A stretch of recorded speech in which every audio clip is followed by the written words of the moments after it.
Hi everyone, this is Ashok from coding channel.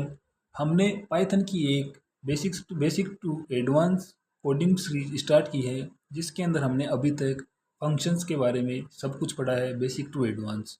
तो आज की क्लास के अंदर हम क्या पढ़ने वाले हैं? आज की जो क्लास है, इसके अंदर हम पढ़ने वाले हैं पाइथन में रेंजेस के बारे में, एरेज के बारे में और इटरेटर्स के बारे में। लेकिन इससे पहले जो हमने फंक्शंस के अंदर जो कुछ भी सीखा था, उसकी मैंने आपको एक क्विज दी थी। उस क्विज का सॉल्यूशन करते हैं। तो पहला जो क्वेश्चन था वो क्या है? Create a function student greeting that prints welcome to Python class, print my name is Rahul, print I am learning function. तो ये सारी चीज़ें हमें प्रिंट करवानी है। ठीक है, तो चलिए स्टूडेंट ग्रीटिंग नाम से हम एक फंक्शन बनाते हैं। फर्स्ट, ये हमारी फंक्शन क्विज नाम की फाइल है, जिसके अंदर हम सारा काम करेंगे। तो डिफाइन, हमने फंक्शन क्रिएट करना है student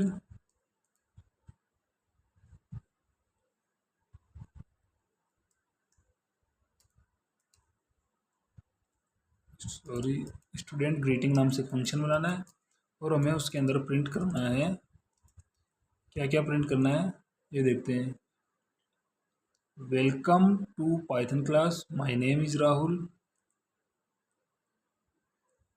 wait,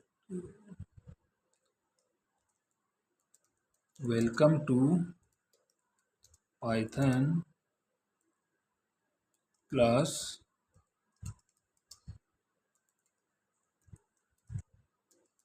my name is Rahul, and the last one is print I am learning functions. Print I am learning functions. Okay, so ये तीनों चीज़ें हमें प्रिंट करनी है। तो अभी हमें क्या करना है? हमें स्टूडेंट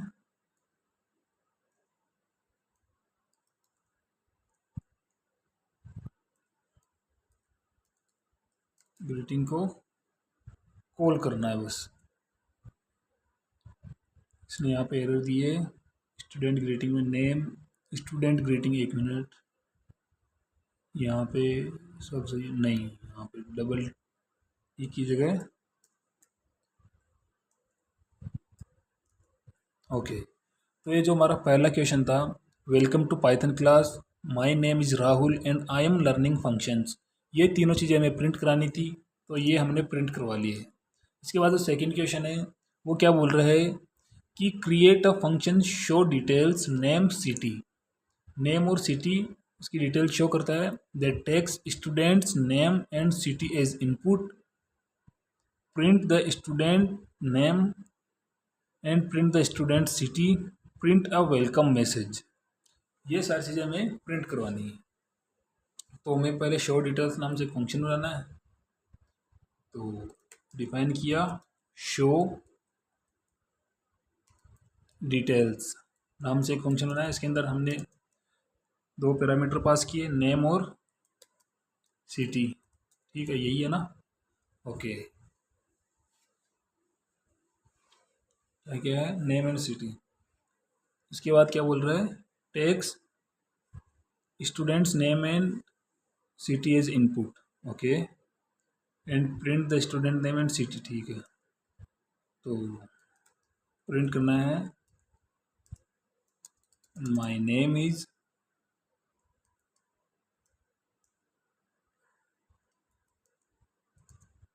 एंड ये रहा name. Okay, print I am from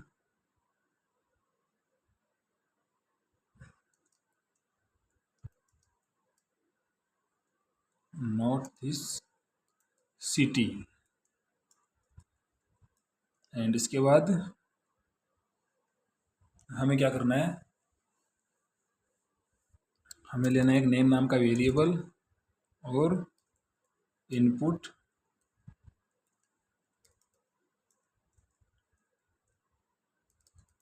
enter your name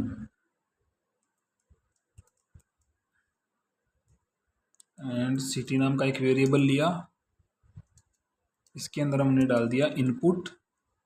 ये इनपुट क्या डालेंगे, एंटर योर सिटी। तो ये दो काम हमने कर दिया। अब हम फंक्शन को कॉल कर देंगे।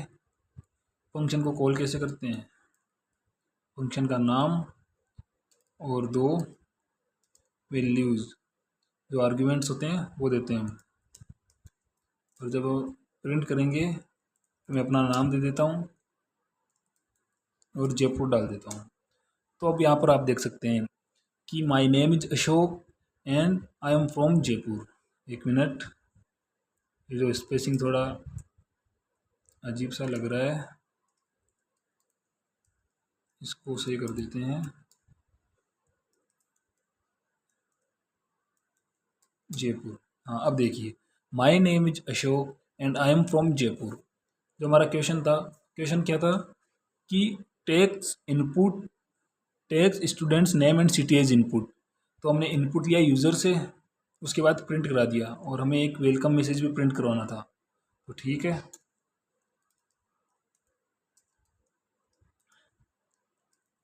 वेलकम टू माई सिटी, ये मैसेज भी हमने एक प्रिंट करवा दिया। ओके, तो अब देख लेते हैं क्या ये प्रिंट होता है या नहीं होता। अशोक जयपुर, और ये प्रिंट करवाया, तो आप देख सकते हैं ये भी प्रिंट हो चुका है। ओके,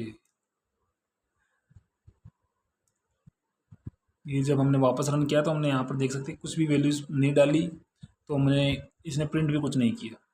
ठीक है, इसने एज ए एम्प्टी स्पेस इसको ले लिया। इसके बाद हमारा थर्ड क्वेश्चन है, create a function calculate marks math science and English, takes marks of subjects. हमें सब्जेक्ट के मार्क्स लेने हैं, उनका टोटल कैलकुलेट करना है, उनका एवरेज कैलकुलेट करना है और दोनों को रिटर्न करवाना है। तो कैलकुलेट मार्क्स नाम का एक फंक्शन है, तो हमने डिफाइन किया कैलकुलेट मार्क्स नाम का एक फंक्शन है, उसको डिफाइन किया। सब्जेक्ट कौन कौन से लिए हैं, math science and English. Spelling mistake check करते रहना क्योंकि इसमें इतना पता नहीं चलेगा अभी मुझे। तो मैं डाल दूंगा total marks, total marks, total marks equal to क्या होगा, math plus science plus English, English and average क्या होगा, जो एवरेज होगा वो क्या डालेंगे हम, टोटल मार्क्स डिवाइडेड बाय 3, क्योंकि हमारे पास 3 ही सब्जेक्ट है। और रिटर्न क्या करवाना है, रिटर्न करवाना हमें टोटल मार्क्स एंड एवरेज। पता है ना, हम रिटर्न के नीचे वापस रिटर्न नहीं लिख सकते, वो लिखते हैं तो क्या होता है। आप अगर सोच रहे हैं कि मैं ऐसा भी तो लिख सकता था, ये एवरेज को यहाँ से हटा के रिटर्न एवरेज भी तो लिख सकता था, लेकिन इसका आपको रीज़न मैंने बता रखा है कि हम ऐसा क्यों नहीं कर सकते। ठीक है ना, इस चीज़ का भी पता रखना, हम कहाँ पे क्या कर सकते हैं क्या नहीं। अब इसके बाद हमें क्या करना है, इसके बाद हमें अपना रिजल्ट लेना है।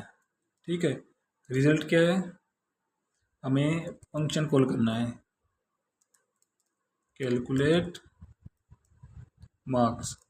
मार्क्स कितने हैं, मैथ के अंदर मैं दे देता हूँ 99 आ रखे हैं, साइंस है तो 92 डाल देता हूँ, और इंग्लिश हमारी शुरुआत से ही कमज़ोर है तो चलो 78 डाल देते हैं और प्रिंट करवा देते हैं रिजल्ट। रिजल्ट क्या आ रहा है, क्या बात है, क्या बात है।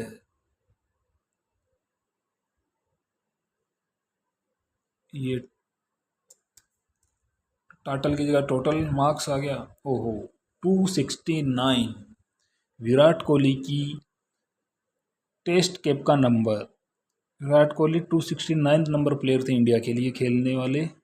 तो ये है 269 नंबर और इसका एवरेज निकल रहा है, वो निकल रहा है 89.66। ठीक है, तो ये था हमारा थर्ड क्वेश्चन। इसके बाद हमारा फोर्थ क्वेश्चन है create a function find largest.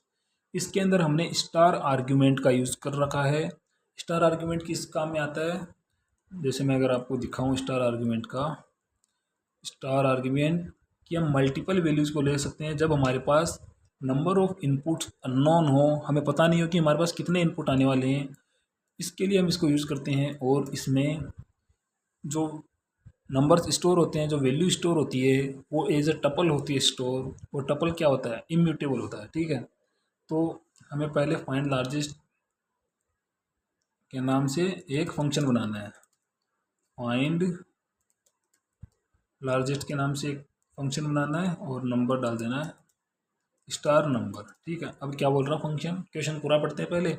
Accept multiple numbers. ठीक है, हमने स्टार नंबर्स डाला तो वो मल्टीपल नंबर्स को एक्सेप्ट करेगा ऑटोमेटिकली।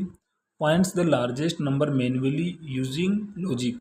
लॉजिक की हेल्प से ये नंबर को फाइंड करेगा, ना कि मैक्स फंक्शन की हेल्प से, जो हमने इस थर्ड पॉइंट में लिखा है, do not use max function and return the largest value. Return करनी है लार्जेस्ट वैल्यू को। तो मैं काम करता हूँ,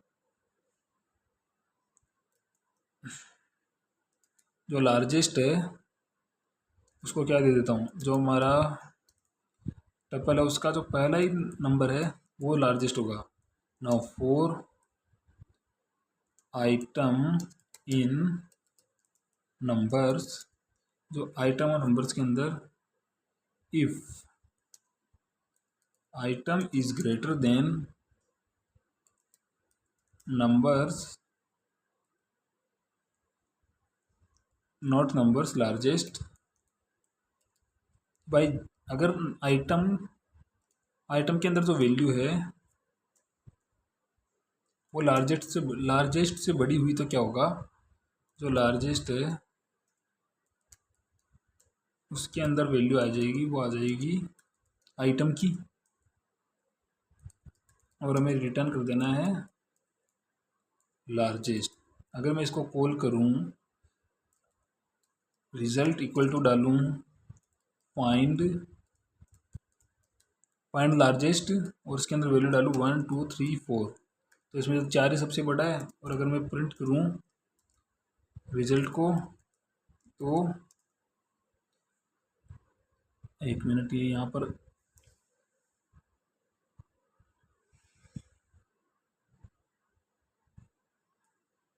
और क्या एरर दिखा रहा है, find largest. Okay,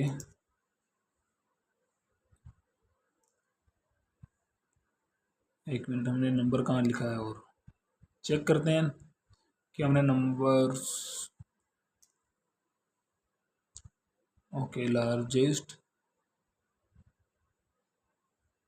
okay grammatical mistakes, और ये देख सकते हैं हमारा आउटपुट आ गया 4। तो ये 4 कैसे आया है, हमने बिना किसी मैक्स फंक्शन के यूज़ किया। अगर आपको लगता है कि यहाँ पर कुछ और भी हो सकता है तो अब आप कितने भी नंबर दे सकते हैं यहाँ पर। ठीक है, अब यहाँ पर सबसे बड़ा कौन सा है, इसमें 464 है, तो यहाँ पर आप देख सकते हैं आउटपुट 464 आया है। अगर इसी फंक्शन इसी काम को मैं मैक्स के हिसाब से करूँ तो मैं इसे डाल सकता हूँ इसको, हमें इतना कुछ लिखने की ज़रूरत नहीं होती। फिर ये जो लॉजिक हमने लिखा है इसको लिखने की ज़रूरत नहीं है, हमें क्या करना है, मैक्स ऑफ नंबर्स। और अगर हम ऐसे प्रिंट करेंगे, जो हमें काम करने के लिए मना किया गया था हमने इसकी हेल्प से भी कर लिया और लॉजिक के थ्रू भी देख लिया। तो चलो इसका तो आपको पता होगा, मैं आपको इसको समझा देता हूँ कैसे होगा। जब हमने कॉल किया result equal to find largest, तो इसने चेक किया कि ये हमने अनलिमिटेड वैल्यूज़ तो दे रखी है, इसमें अनलिमिटेड मतलब मल्टीपल वैल्यूज़ दे रखी है। तो क्या इसने स्टार आर्ग्यूमेंट यूज़ किया है, या इतने ही आर्ग्यूमेंट इसने पहले से दे रखे, इतने ही पैरामीटर इसने पहले से फंक्शन के अंदर डिफाइन कर रखे हैं। तो ये देखिएगा यहाँ पर तो इसने एक ही पैरामीटर डिफाइन कर रखा है, लेकिन इसने यहाँ पर स्टार आर्ग्यूमेंट का यूज़ किया है। जो स्टार आर्ग्यूमेंट का यूज़ किया है तो ये मल्टीपल वैल्यूज़ ले सकता है एक साथ। और ये इसको टपल्स के अंदर स्टोर करेगा। ये जो नंबर्स है वो इसको टपल्स के अंदर स्टोर करेगा एज इट इज़। तो अब क्या होगा, ये बोलेगा लार्जेस्ट है जो, एक मिनट, जो ये लार्जेस्ट है, ये लार्जेस्ट क्या स्टोर करेगा, ये लार्जेस्ट स्टोर करेगा नंबर्स में पहला जो नंबर है जीरो इंडेक्स पे, जीरो इंडेक्स में नंबर है 1, ये इसको स्टोर करेगा। अब जैसे जैसे अंदर जाएगा ये बोलेगा 4 आइटम इन नंबर्स। अब जो ये आइटम है वो क्या करेगा, ये तो पूरी जो टपल है उसको एक्सेस करेगा। इसके अंदर आइटम के अंदर एक बार वैल्यू 1 आएगी, फिर 2 आएगी आइटम इक्वल टू, फिर आइटम इक्वल टू 3 आएगी, आइटम इक्वल टू 4 आएगी, आइटम इक्वल टू 5 आएगी, ऐसे बारी बारी आएगी। लेकिन स्टार्टिंग में इसके पास जो वैल्यू है वो एक ही है। ये बोलेगा if item is greater then largest, हमारे पास लार्जेस्ट की वैल्यू है 1 और आइटम की वैल्यू है 1, क्या आइटम की वैल्यू बड़ी है लार्जेस्ट से, ये देखेगा 1 is greater than 1। Statement false है तो ये वापस ऊपर चला जाएगा, वापस ऊपर जाएगा तो इसकी आइटम की जो वैल्यू है वो हो जाएगी अब कैंसिल आउट होके 2। तो अब जो आइटम की वैल्यू बचेगी वो आइटम, जो वो आइटम की वैल्यू आएगी, वो आइटम की वैल्यू आएगी 2। आइटम की वैल्यू 2 आई, ये वापस अंदर गया, ये बोलेगा if item is greater then largest.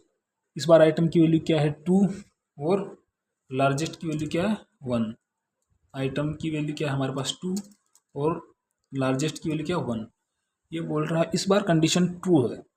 अगर कंडीशन ट्रू है तो ये बोल रहा है आप काम करो, जो लार्जेस्ट है उसकी वैल्यू है वो आइटम के इक्वल कर दो। इस बार हमारे पास आइटम की वैल्यू क्या है 2, तो लार्जेस्ट के अंदर हमें 2 असाइन कर देना है। तो अब हमारे पास लार्जेस्ट की वैल्यू क्या हो गई, हमारे पास लार्जेस्ट की जो वैल्यू है वो हो चुकी है इस बार 2। तो अब हमें क्या करना है, अब जब ये लूप वापस जाएगा ऊपर जाएगा तो ये बोलेगा कि अब आइटम की वैल्यू जो है 2 से कर दो आप 3। आइटम की जो वैल्यू है 2 से आप कर दो 3। जब ये 3 करेगा, 3 करते ही ये बोलेगा कि if item is greater then largest, ये बोलेगा अब तो लार्जेस्ट की वैल्यू 2 है और आइटम की वैल्यू 3 है, तो क्या 2, तो क्या 3 इज़ ग्रेटर देन 2, हम बोलेंगे यस। तो ये बोलेगा कि तो फिर लार्जेस्ट के अंदर वापस से आइटम की वैल्यू असाइन कर दो। तो इस बार तो हमारे पास आइटम की वैल्यू 3 है तो हमने लार्जेस्ट के अंदर 3 असाइन कर दिया। फिर हमने लार्जेस्ट के अंदर 4 असाइन किया, लार्जेस्ट के अंदर 4 के बाद क्या असाइन किया, 4 असाइन किया, 4 के बाद हमने 43 असाइन किया, 43 असाइन करने के बाद हमने 453 असाइन किया। 453 असाइन करने के बाद में ये देखेगा कि क्या जो अगला जो वैल्यू है 23 ये 453 से बड़ा है, ये बोलेगा नहीं 23 453 से बड़ा नहीं है, तो ये आगे बढ़ जाएगा। आगे बढ़ेगा तो चेक करेगा क्या 43 बड़ा है 453 से, ये बोलेगा 453 से तो 43 भी बड़ा नहीं है, तो ये वो वापस आगे बढ़ेगा। जैसे ही ये वापस आगे बढ़ेगा ये देख चेक करेगा कि इस बार हमारे पास 464 है, क्या है 464। तो क्या 464 ये यहाँ पे आएगा, ये बोलेगा क्या 464 बड़ा है 453 से। तो आप देख सकते हैं भाई 11 ज़्यादा है 464 तो ये तो बड़ा है 464 453 से। तो इस बार जो हमारा लार्जेस्ट की वैल्यू है वो हो जाएगी 464, लार्जेस्ट की वैल्यू 464 हो जाएगी। उसके बाद ये वापस चेक करेगा क्या 344 बड़ा है 464 से, नहीं, तो फिर 3 के लिए चेक करेगा, 32 के लिए चेक करेगा, इसे ये चेक करता जाएगा। जब इसको मिल जाएगा कि भाई कोई भी बड़ा नहीं है तो ये रिटर्न कर देगा लार्जेस्ट के अंदर जो वैल्यू थी 464, ये रिटर्न करेगा। ये जो रिटर्न करके वैल्यू आई वो रिजल्ट के अंदर आई और हमने रिजल्ट को प्रिंट कराया तो 464 आ गया। तो ये था हमारा 4th क्वेश्चन क्विज का, ठीक है। इसके बाद जो हमारा 5th क्वेश्चन है, 5th क्वेश्चन क्या बोल रहा है, predict the output first then explain why. इसका आउटपुट आपको प्रिडिक्ट करना है। तो मैंने आपको बताया था कि आपको हमेशा ड्राई रन करके ही देखना है ऐसे कोड को कि ये कैसे काम करेगा। तो चलिए अभी हम आपको ये इसी स्क्रीन पर ड्राई रन करके बताता हूँ कि ये कैसे काम करेगा। ये हमारा इंटरप्रेटर जाएगा तो चेक करेगा कि अक्स इक्वल टू इंडिया है, ठीक है, अक्स के अंदर इंडिया डाल रखा है ना, उन्हें कोई दिक्कत नहीं है। फिर ये जाएगा नीचे डिफाइन आउटर, ये बोलेगा कि इसने आउटर को डिफाइन कर रखा है, तो ये यहाँ से यहाँ तक, कहाँ तक, ये यहाँ से कुछ नहीं पड़ेगा, ये भी इसी के अंदर है, ये यहाँ से लेकर कुछ नहीं पड़ेगा यहाँ तक, ये डायरेक्ट पड़ेगा इस लाइन को आउटर, ये डायरेक्ट क्या पढ़ेगा, ये पढ़ेगा आउटर क्या है। ये जैसे ही पढ़ेगा आउटर क्या है, ये बोलेगा इसने तो फंक्शन को कॉल किया है, तो ये फंक्शन के अंदर चला जाएगा। फंक्शन के अंदर जाएगा तो यहाँ पर तो लिखा है अक्स इक्वल टू राजस्थान, यहाँ पर इसने लिखा अक्स इक्वल टू राजस्थान, ठीक है। फिर ये बोलेगा कि इसने डिफाइन कर रखा है इनर को, तो डिफाइन इसके अंदर नहीं जाएगा। ये देखेगा कि इसने ये कहाँ लिख रखा है, इनर कहीं कॉल कर रखा है क्या, ये बोलेगा हाँ इसने इनर को तो कॉल कर रखा है। जैसे देखेगा इसने इनर को कॉल कर रखा है तो ये इनर के अंदर चला जाएगा। इनर के अंदर लिखा है x equal to Jaipur, x equal to Jaipur और प्रिंट कर रखा है इनर अक्स, तो ये प्रिंट कर देगा इनर जयपुर, उसके बाद कर देगा प्रिंट कर रहा आउटर अक्स, तो ये प्रिंट कर देगा आउटर राजस्थान, उसके बाद प्रिंट कर देगा ग्लोबल इंडिया। ये इस तरह काम कर रहा है। अगर मैं आपको यहाँ पर दिखाऊं कि ये अक्स इक्वल टू डाल रखा है इसने इंडिया, उसके बाद डिफाइन कर रखा है आउटर, ठीक है, ठीक है, सही चल रहे हैं हम। उसके बाद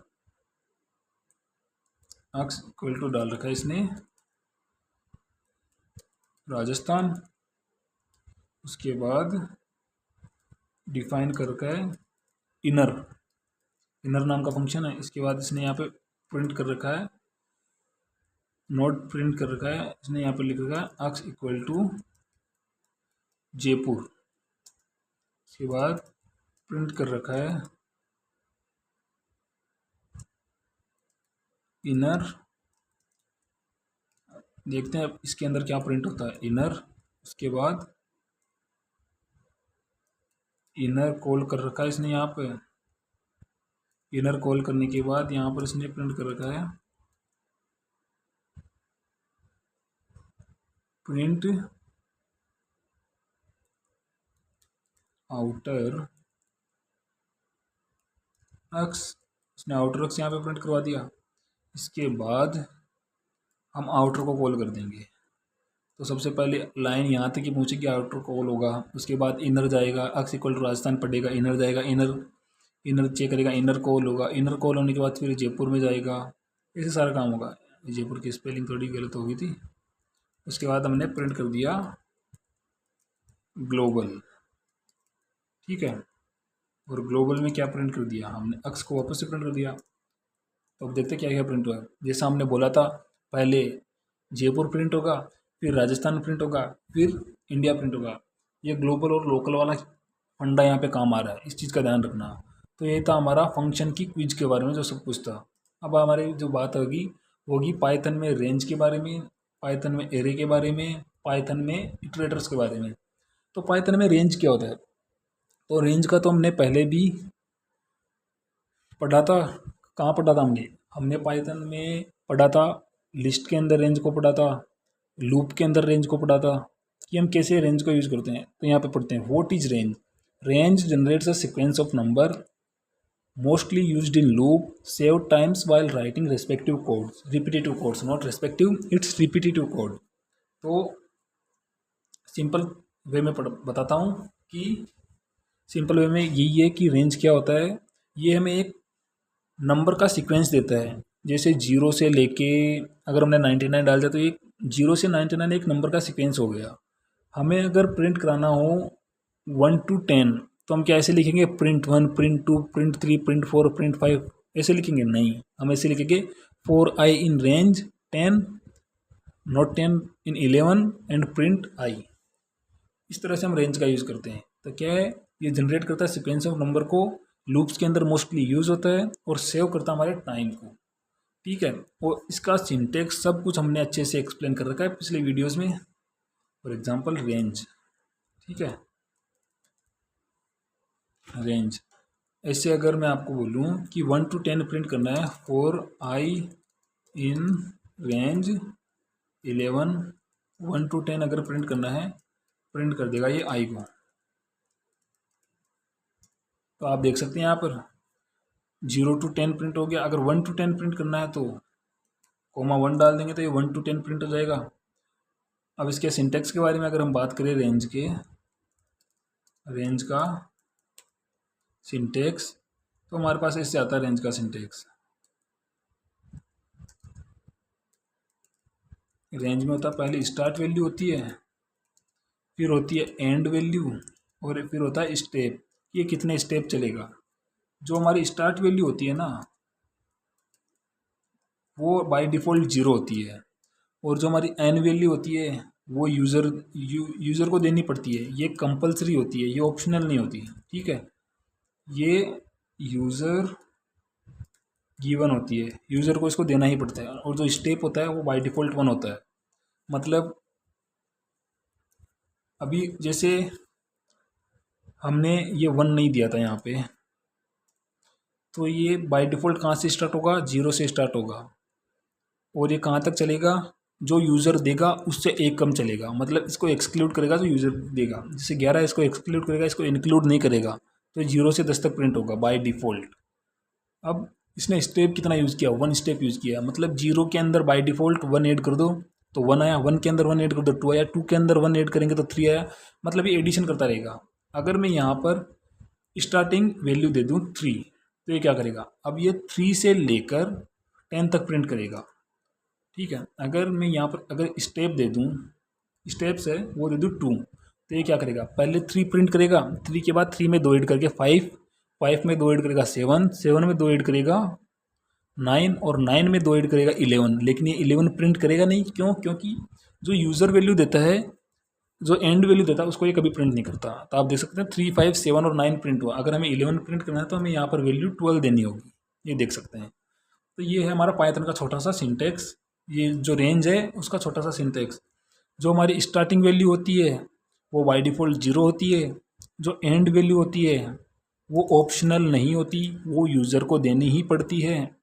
अगर आप एक वैल्यू दोगे तो वो by default and value count की जाएगी। अगर आप 2 वैल्यू दोगे तो वो बाय डिफ़ॉल्ट स्टार्ट और एंड वैल्यू भी। जब आप 3 वैल्यू दोगे ना तब पाइथन स्टेप को कंसिडर करेगा। अगर आप 2 वैल्यू दोगे, आप सोच रहे हो कि स्टेप को काउंट करवा देंगे हम इससे, तो स्टेप काउंट नहीं होगा, वो स्टार्ट और एंडिंग वैल्यू ही होगी। जैसे अगर मैंने यहाँ पर एक वैल्यू दे दी 12 सॉरी, अगर मैंने यहाँ पर एक वैल्यू दे दी 12, तो ये 12 क्या करेगा, 12 ये एंड वैल्यू लेगा और 0 से 11 तक प्रिंट कर देगा। अगर मैंने यहाँ पर 2 वैल्यू ले ली 3 और 12, तो ये क्या करेगा, ये 3 को स्टार्ट वैल्यू मानेगा और 12 को एंड वैल्यू मानेगा, जो स्टॉप वैल्यू होती है वो मानेगा। तो यहाँ पर देख सकते हैं। और जब मैं तीसरी वैल्यू इसमें डालूंगा स्टेप वाली, अगर 2 डालूंगा तब ये स्टेप वैल्यू लेगा इसके अंदर। ठीक है, तो ये क्या है, इंपॉर्टेंट पॉइंट क्या है, start value is 0 by default, और स्टॉप वैल्यू है वो एक्सक्लूडेड होती है, उसको हम इंक्लूड नहीं करते। इसके बाद है रेंज विद 1 आर्ग्यूमेंट। अब रेंज को एक आर्ग्यूमेंट के साथ में मैंने आपको बताया था कि जो पहला आर्ग्यूमेंट होता है, एक ही आर्ग्यूमेंट लेते हैं तो वो एंड वैल्यू होती है, वो स्टॉप वैल्यू होती है। जो स्टॉप और एंड होता है वो वैल्यू होती है। अगर हम 2 आर्ग्यूमेंट लेते हैं तो वो स्टार्ट और एंड वैल्यू होती है। और हम जब 3 आर्ग्यूमेंट लेते हैं तब वो होती है स्टार्ट, स्टॉप और स्टेप वैल्यू, ये है। इसके बाद आता है कन्वर्टिंग रेंज टू लिस्ट। हमें रेंज को लिस्ट में कन्वर्ट करना होता है, लेकिन ऐसा क्यों, मैं आपको दिखा देता हूँ। एक बार प्रिंट करना है रेंज ऑफ 5, देखते हैं क्या आता है। अब आपको क्या पता चल रहा है, किसी को आप ले जाके दिखा दो रेंज 0 to 5, तो वो बोलेगा हाँ 0 से 5 है, लेकिन इसके अंदर है क्या, वो कैसे पता चलेगा। हमें तो पता है क्योंकि हम इसको पढ़ रहे हैं, लेकिन अगर किसी और को बताना हो तो हमें इसको पहले लिस्ट में कन्वर्ट करना पड़ेगा। अब हम जैसे इसको लिस्ट में कन्वर्ट करेंगे तो ये रेंज की वैल्यूज़ को स्टोर कर लेगा। तो ये रेंज की वैल्यू को इसने स्टोर कर लिया। ठीक है, एक मिनट, ये लीजिए टपल में सेट के अंदर। ठीक है, तो ये था हमारा कि कन्वर्टिंग रेंज टू लिस्ट, मतलब why use list. Range object is not directly visible. जो रेंज के जो ऑब्जेक्ट है, जो एलिमेंट है, जो नंबर्स है, वो डायरेक्टली विजिबल नहीं होते। ये हमने देख लिया था, हम इनको डायरेक्ट नहीं देख सकते। अगर मैं आपको वापस से दिखाऊं यहाँ पे रेंज ऑफ 5, तो आप देख सकते हैं ये डायरेक्टली विजिबल नहीं होते, list converts it into readable format. जो हमारी लिस्ट होती है वो इसको रीडेबल फॉर्मेट में कन्वर्ट कर देती है इस तरह से। अगर हम लिस्ट का यूज़ नहीं करते हैं तो ये रेंज इस तरह से दिखाई देती है, अगर हम लिस्ट का यूज़ करते हैं तो ये इस तरह से आउटपुट आता है इसका, जो इसको रीडेबल फॉर्मेट में कन्वर्ट कर देता है। इसके बाद आता है membership testing in range. R range equal to 0 to 10 and stepping दे रखी है हमने 2, तो हम कर सकते हैं print 6 in r and 7 in r. अगर मैं आपको दिखाऊँ यहाँ पर for example r equal to range जो है वो 1 to 10 है और स्टेपिंग दे रखी है इसने 2 की। ये बोल रहा था कि प्रिंट करो 6 इन आर और प्रिंट करो 7 इन आर। तो आप इसको ड्राई रन करके देखो पहले कि कैसे होगा। चलो मैं आपके साथ ही करता हूँ ड्राई रन। एक मिनट, कहाँ गया, कोई बात नहीं, वापस लिखना पड़ेगा ये। R equal to range 1 to 10 and 2 की स्टेपिंग दे दी, ठीक है। तो जो ये चेक करेगा क्या 6 आर के अंदर है, जो आर की वैल्यूज़ है वो क्या क्या आएगी। अब यहाँ पर मैं लिख देता हूँ, पहली 1 होगी, 1 के बाद हमने यहाँ पर स्टेप दिया 2, तो 1 + 2 कितना होता 3, 3 + 2 कितना होता 5, 5 + 2 कितना होता 7, 7 + 2 कितना होता 9। या 9 तक प्रिंट होगी सारी वैल्यूज़ जो हमने यहाँ पर प्रिंट नहीं करवाई है। बेसिकली हम जस्ट चेक कर रहे हैं। तो क्या 6 आर के अंदर है, नहीं, तो यहाँ पर ये फॉल्स देगा। क्या 7 आर के अंदर है, हाँ, तो यहाँ पर ये ट्रू देगा। तो ये फॉल्स और ट्रू हमारा आउटपुट आ गया। ये था हमारा रेंज के बारे में। अब रेंज की लेंथ कैसे निकालते हैं, तो लेंथ का तो हमने बता रखा है पहले से ही।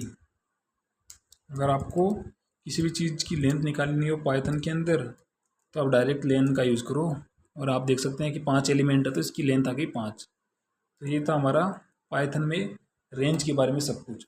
अब बारी आती है पाइथन में अरेज के बारे में, कि पाइथन में एरे क्या होते हैं। मैं अगर आपको सिंपल वर्ड में बताऊं एरे, तो एरे होता है collection of similar data types. मतलब सेम टाइप के डेटा टाइप का कलेक्शन होता है। जैसे या तो स्ट्रिंग होगी एक जगह, या नंबर्स होंगे, या फ्लोट होंगे, ये सारी चीज़ें होती है, या बूलियंस होंगे। ऐसा नहीं है कि आप ना फ्लोट को, स्ट्रिंग को, इंटीजर को, इन सारों को एक साथ मिला के लिख दो। हम ऐसा लिस्ट के अंदर करते हैं। लेकिन अब इसके अंदर एक प्रॉब्लम क्या है, अब यहाँ पर आप पढ़िए important note, Python doesn't have built in arrays. मतलब पाइथन के पास कोई भी बिल्ट इन एरे नहीं है। हम मोस्टली लिस्ट को ही एज अ एरे यूज़ करते हैं, लेकिन लिस्ट के अंदर तो हम क्या करते रहते हैं, जो हमारी लिस्ट होती है इसके अंदर तो हम क्या करते हैं, 1 कर देते हैं, ए कर देते हैं,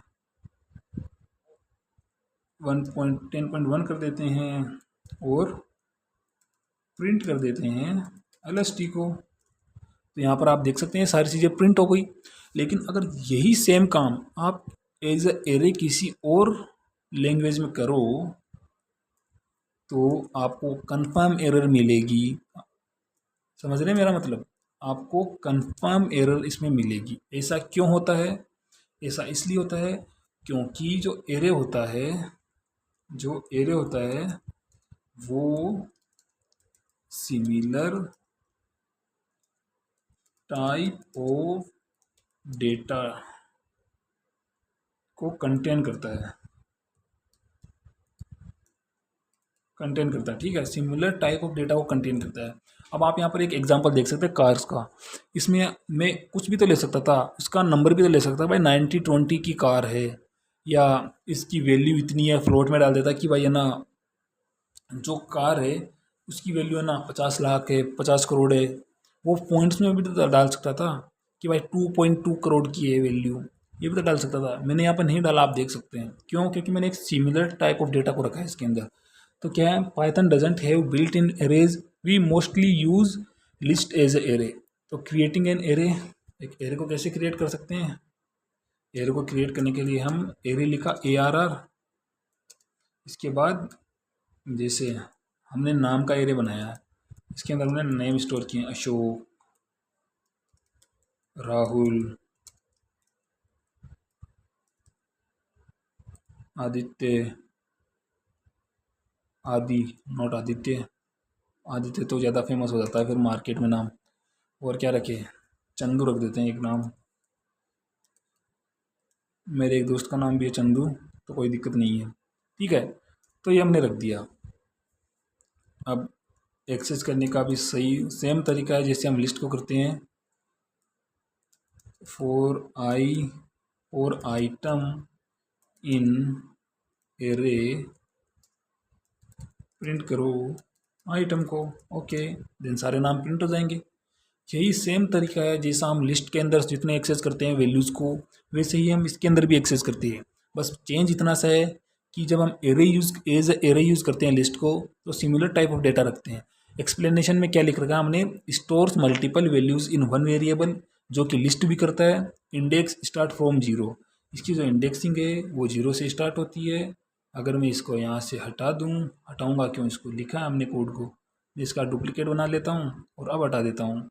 हटाने के बाद अगर मैं प्रिंट करूँ ARR ऑफ 1 2 को, तो क्या प्रिंट होगा, ARR ऑफ 2 पे आधी है तो आधी प्रिंट होगा। क्यों, क्योंकि इसकी इंडेक्स 0 है अशोक की, राहुल की इंडेक्स 1 है, आदि की 2 है, तो यहाँ पे इसलिए प्रिंट हो गया। अगर मैं यहाँ पे -2 डाल लूँ, क्या होगा पता नहीं, इसका -2 का आदि ही हुआ। ये कैसे हुआ आदि, आपको पता है स्टार्टिंग से जब इंडेक्सिंग स्टार्ट होती है वो 0 से स्टार्ट होती है, लेकिन पीछे से जब स्टार्ट होती है तो वो माइनस से स्टार्ट होती है। तो चंदू -1 पे आया, ये -2 पे आया, तो आदि प्रिंट हो गया। अगर मैं यहाँ पे -2 की जगह -3 लिखूँ तो राहुल प्रिंट हो जाएगा, और अगर मैं यहाँ पर डायरेक्ट 3 लिखूँ तो चंदू प्रिंट हो जाएगा इस बार। तो ये है इंडेक्सिंग का खेल। एक्सेसिंग एरे एलिमेंट्स, हम एरे के एलिमेंट को कैसे एक्सेस कर सकते हैं, यही मैंने अभी आपको जस्ट बताया है कि हम लिस्ट को कैसे एक्सेस करते हैं।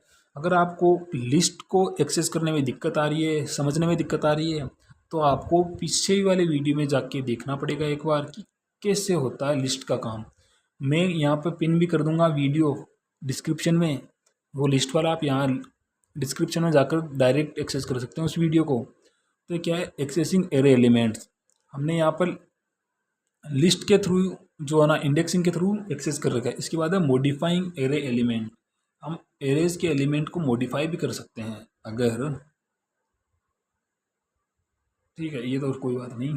अगर मैं यहाँ पे डुप्लीकेट बना के इसको नीचे ले जाऊँ, और अभी काम करते हैं इसका।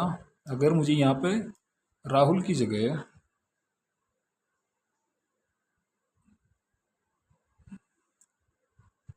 कहाँ है, राहुल की जगह क्या रखें हम इस बार नाम, हमने कोई नाम लिख रखा है क्या इधर पीछे, एक मिनट, चलो महिंद्रा से महेंद्र, हम महेंद्र लिख देते हैं, ठीक है। महिंद्रा का महेंद्र, मेरे दोस्त का नाम हमें भूल भी गया, क्या लिखना था, एरे राहुल की जगह लिखना है ना हमें। फॉर एग्जांपल अगर राहुल की इंडेक्स क्या 1, तो एरे राहुल की इंडेक्स 1, तो मुझे लिखना महेंद्र महेंद्र। और अगर मैं नोट प्रिंट करूँ for i in item in array print करो आइटम को, देखते हैं क्या प्रिंट करता है। तो आप अब यहाँ पर देख सकते हैं ये राहुल की जगह महेंद्र रिप्लेस हो गया है। तो इस तरह से हम मॉडिफाई कर सकते हैं एरे को। इसके बाद लूपिंग थ्रू एरे, जो हम कब से कर रहे हैं ना, फॉर आइटम इन एरे, वो यही कर रहे हैं, लूप का यूज़ कर रहे हैं एरे के अंदर। उसके बाद आता है एडिंग एलिमेंट्स, एलिमेंट को ऐड करने के लिए हमने यहाँ पे महिंद्रा किया है, मैं यहाँ पे क्या करूँगा, एरे डॉट अपेंड कर दूँगा, अपेंड का यूज़ करूँगा। एक और नाम बताओ, राहुल का तो हमने मॉडिफाई कर दिया, ठीक है, चलो तुषार रख लेते हैं, तुषार। और अब आप देख सकते हैं जो लास्ट के अंदर है वो तुषार भी आकर ऐड हो गया, हमने अपेंड किया है एरे के लास्ट में वैल्यू को ऐड किया बस, ठीक है। अपेंड क्या करता है, adds value at the end, ये वैल्यू को एंड में ऐड कर देता है। इसके बाद आता है रिमूविंग एलिमेंट्स, एलिमेंट्स को रिमूव करना। एलिमेंट्स को कैसे रिमूव कर सकते हैं, यूजिंग पॉप और यूजिंग डॉट रिमूव, दोनों की हेल्प से आप एलिमेंट्स को रिमूव कर सकते हैं। फॉर एग्जांपल अगर if we are going to do this, wait, okay, हाँ, तो अभी हमारे पास इतनी सारी चीज़ें हैं, मैं यहाँ पर लिख देता हूँ प्रिंट एरे बिफोर डिलीट, ठीक है, array before delete and print array after delete. क्या करना है हमें, ये तो करना है फॉर आई इन ARR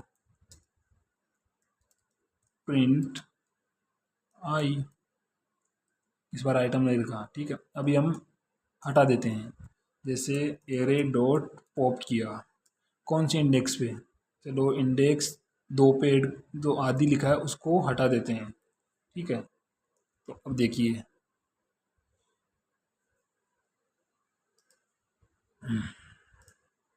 ये भी अलग ही दुख देता है, प्रिंट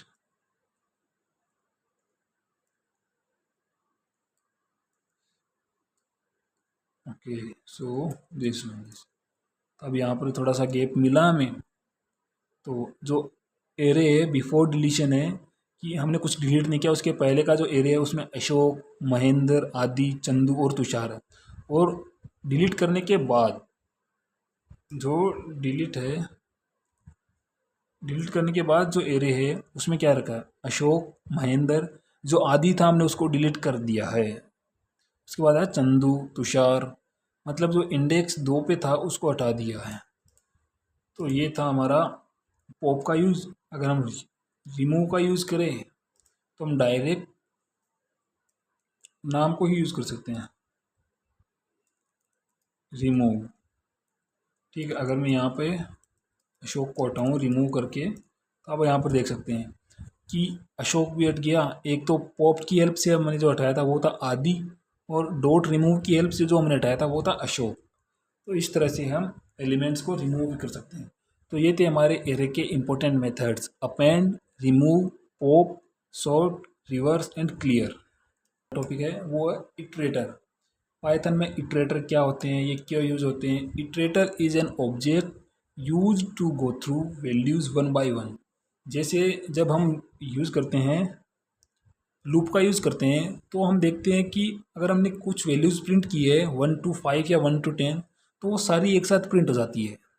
लेकिन इटरेटर में क्या है, हमें जो वैल्यू चाहिए वो उसी टाइम पे जनरेट होती है और उसी टाइम पे प्रिंट होती है। फॉर एग्जांपल, अगर हमें वैल्यूज़ प्रिंट करनी है तो वो 1 बाय 1 होती है। जैसे 1 to 10 प्रिंट करना, तो वो पहले 1 प्रिंट होगा, फिर 2 प्रिंट होगा, फिर 3 प्रिंट होगा, फिर 4, फिर 5, 6 एंड सो ऑन। तो इस तरह से काम होता है। ये नेक्स्ट फंक्शन का यूज़ करके वर्क करता है। इसमें दो फंक्शन होते हैं, एक तो इटर फंक्शन होता है और एक होता है नेक्स्ट फंक्शन। इन दोनों फंक्शन का यूज़ करते हैं हम इटरेटर को यूज़ करने के लिए। अब जो ये होता है इटरेटर इटर, ये ऑटोमेटिकली पाइथन के अंदर इंटरनली जो होता है ना, लूप के अंदर इंटरनली यूज़ होता है।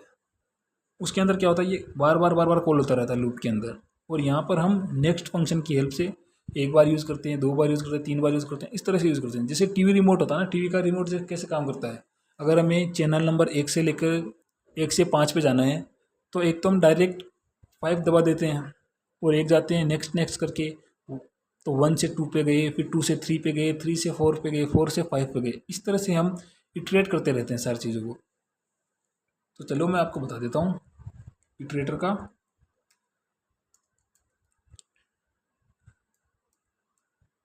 इटरेटर, ठीक है, ये है नेम।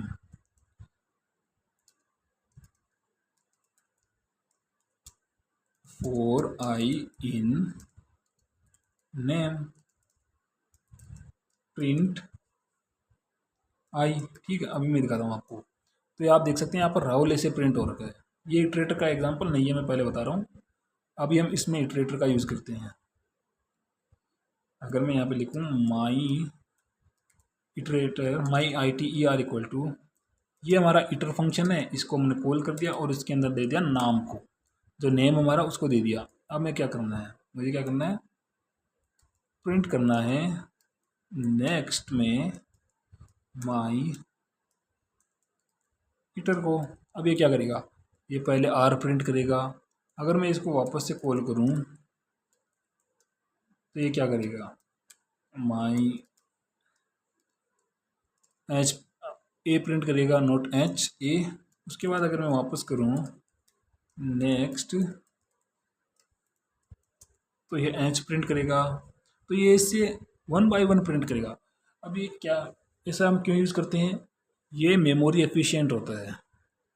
मतलब आप एक तो देखते हैं कि आप एक तो सारी चीज़ों को एक साथ याद करो, सारी चीज़ों को एक साथ स्टोर करो, और एक जब ज़रूरत पड़े तब स्टोर करो।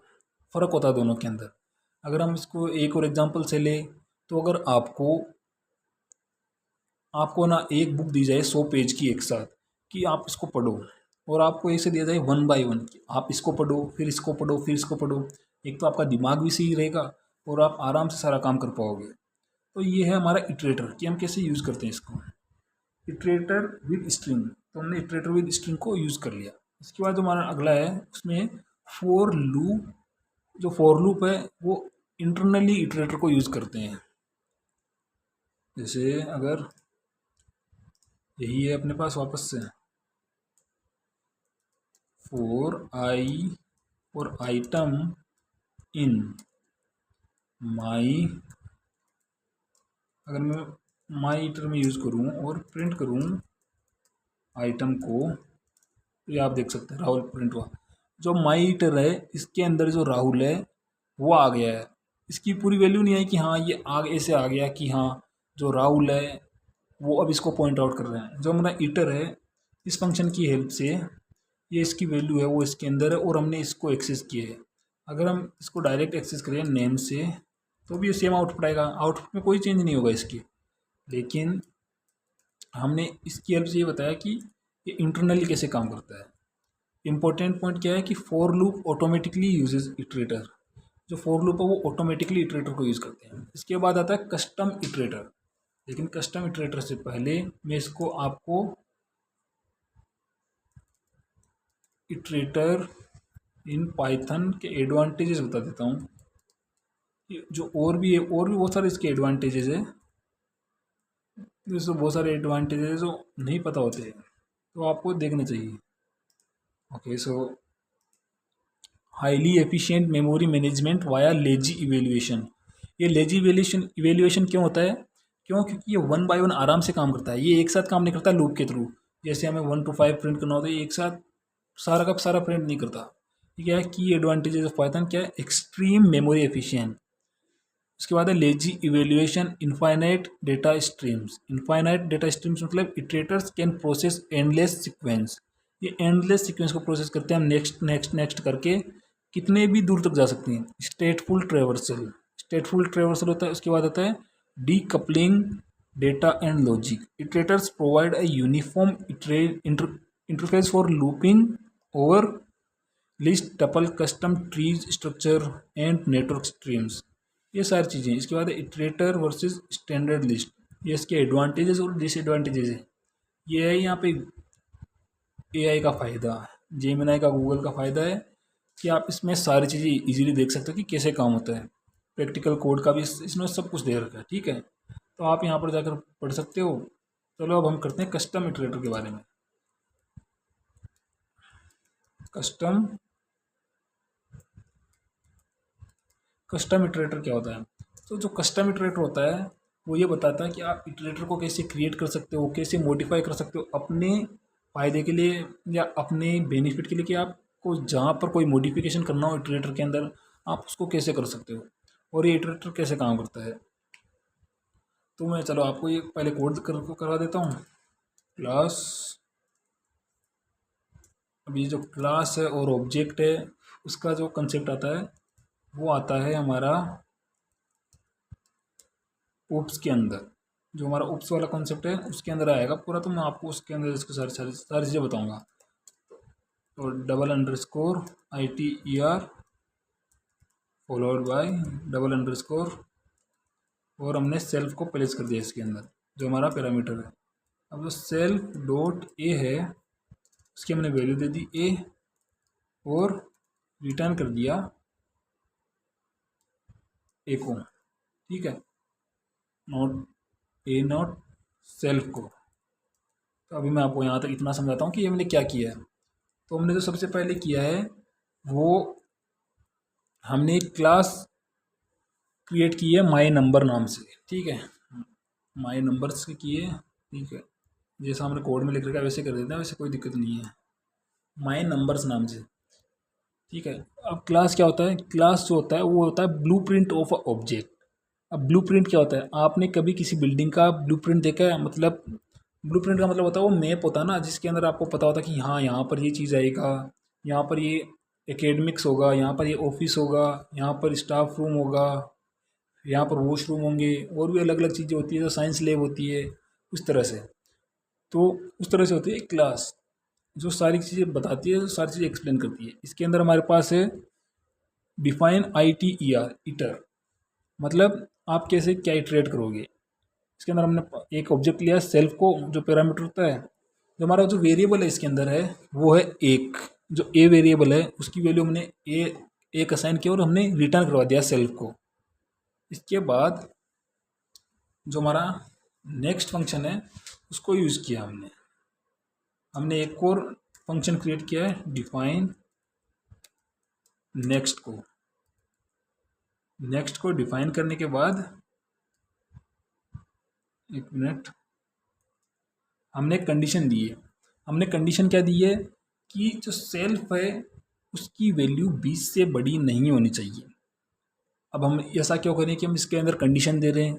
अगर हम इसमें कंडीशन नहीं देंगे तो आपको लूप वाला कंसेप्ट पता है कि जब हम कोई कंडीशन ही सेट नहीं करते हैं तो वो लूप इनफाइनाइट लूप के अंदर चला जाता है। इसी तरह से अगर हम इसके अंदर कोई कंडीशन सेट नहीं करेंगे कि if self dot A is less than 20, अगर 20 से ज़्यादा हुआ तो ये इटरेशन है उसको स्टॉप कर देगा। तो हमने यहाँ पर कंडीशन दी है क्या, self dot a, not self dot a, if self dot a is less than equal to, चलो हम 10 रख लेते हैं। तो हम क्या क्या कर रहे हैं अब देखिए हम क्या क्या कर रहे हैं। एक तो हम कर रहे हैं सेल्फ डॉट ए, जो सेल्फ डॉट ए है उसको अंदर एक इंक्रीमेंट कर रहे हैं और एक वैल्यू है वो रिटर्न कर रहे हैं अक्स को। हम डायरेक्ट प्रिंट भी कर सकते हैं वैल्यू को और हम रिटर्न भी कर सकते हैं। तो चलो जैसा हमने कोड लिख रखा है वैसा करते हैं। क्या कर रखा है, सेल्फ डॉट ए, उसको एक इंक्रीमेंट कर रखा है, तो हमने एक इंक्रीमेंट कर दिया। इंक्रीमेंट के बाद हमने क्या किया, रिटर्न कर दिया अक्स की वैल्यू को। एक मिनट, ये अक्स तो हमने कहीं, अच्छा, ये हमने यहाँ पर अक्स के अंदर तो वैल्यू पुट ही नहीं की। 1 मिनट, ये भी होता रहता है कभी कभी कि एक्सप्लेनेशन में इतना खो जाओ, ठीक है। तो ये हमने, ये बाद में एरर देता और कुछ नहीं है। इसके बाद हमने क्या करना है, एल्स करना है। अगर जो कंडीशन फॉल्स हो जाए तो एल्स के अंदर चला जाना और क्या करना है, रेज स्टॉप इटरेशन।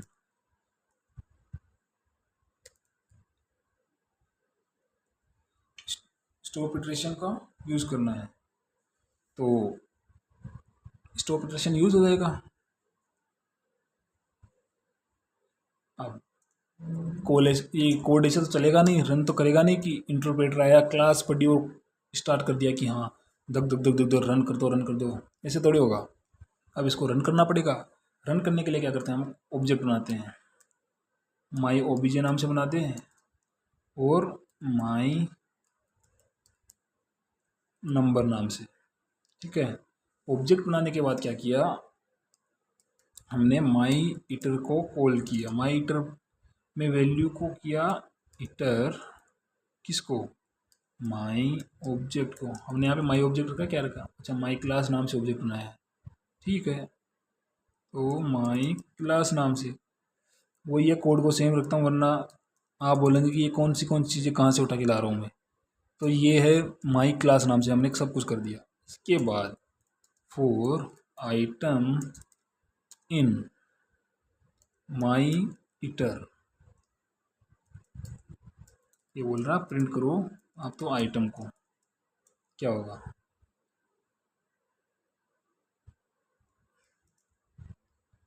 अब क्या आ रहा है?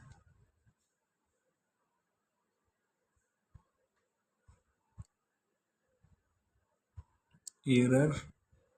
अच्छा अच्छा ठीक है।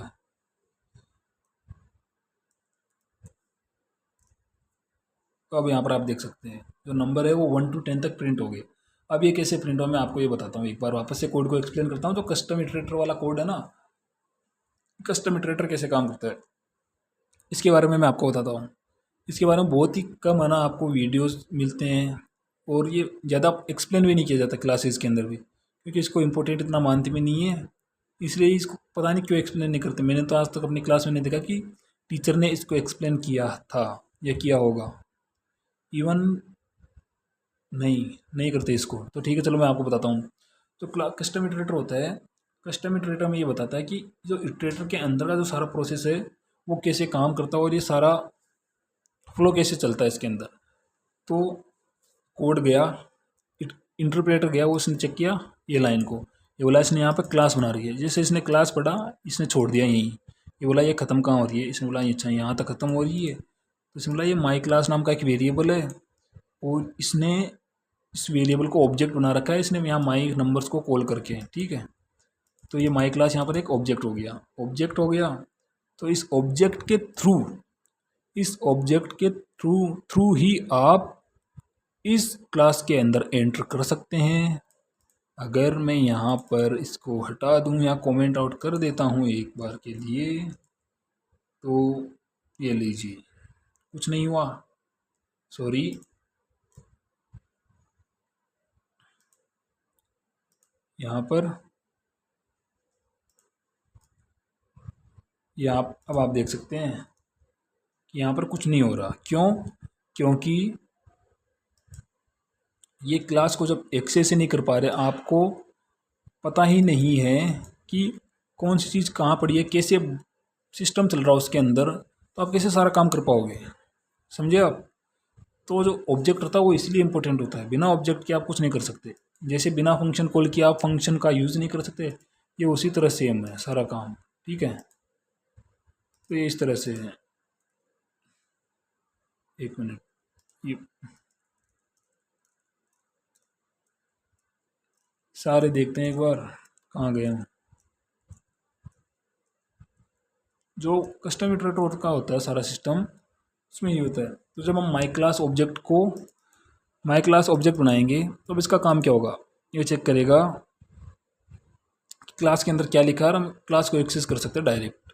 तो जब माई क्लास में पढ़ा इसने, माई क्लास तो एक ऑब्जेक्ट है, तो ठीक है इसने छोड़ दिया इसको, इसे आगे बढ़ाइए ना। माई इटर कॉल किया, बोला इटर में क्या है, तो ये माई क्लास लिखा है इटर के अंदर, तो ये इसके अंदर गया डिफाइन इटर में। इसमें बोला सेल्फ है, तो ए के अंदर क्या रखा है, जो एक वेरिएबल है, तो सेल्फ डॉट ए के अंदर वैल्यू है 1, तो इसने रिटर्न कर दिया सेल्फ को।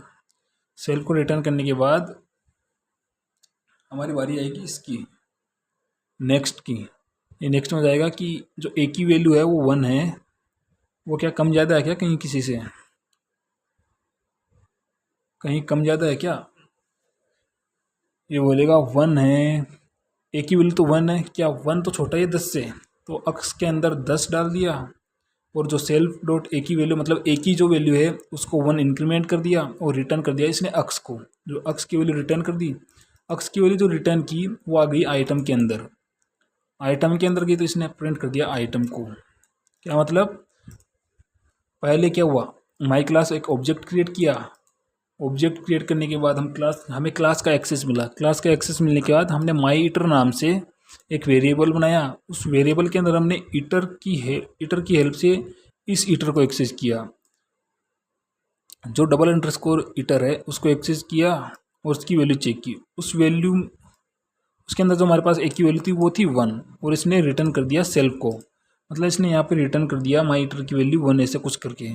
ठीक है, इसके बाद जैसे हमने फॉर लूप में गया ना, फोर आइटम इन माई इटर, फोर आइटम इन माई इटर मतलब ये माई इटर यहाँ पे है, ये इटर यहाँ पे माई क्लास है, ये माई क्लास यहाँ पे, और ये इसका यहाँ पे आया माई क्लास नंबर, और फिर ये अंदर आया, फिर ये नेक्स्ट के अंदर गया। क्यों? क्योंकि जो हमारा फॉर लूप होता है वो इंटरनली इटरेटर को ही यूज़ करता है, हमने ये पढ़ रखा है। तो इसने नेक्स्ट को देखा, नेक्स्ट के अंदर गया, इसने बोला कि ए की वैल्यू ये है क्या, सही है क्या, ये कंडीशन को ट्रू कर रहा है फॉल्स कर रहा है, ये बोल रहा है ट्रू है कंडीशन। तो जब कंडीशन ट्रू है तो ये बोलेगा कि सेल्फ डॉट ए की वैल्यू इंक्रीमेंट कर दो और अक्स के अंदर ए की वैल्यू असाइन कर दो जो कि है 1 और रिटर्न कर दो अक्स। तो इसने जैसे ही अक्स की वैल्यू रिटर्न की तो ये प्रिंट कर देगा आइटम के अंदर जो आएगी अक्स की वैल्यू वो हो जाएगी 1। तो आइटम के अंदर वैल्यू आएगी 1 और यहाँ पे 1 प्रिंट हो जाएगा।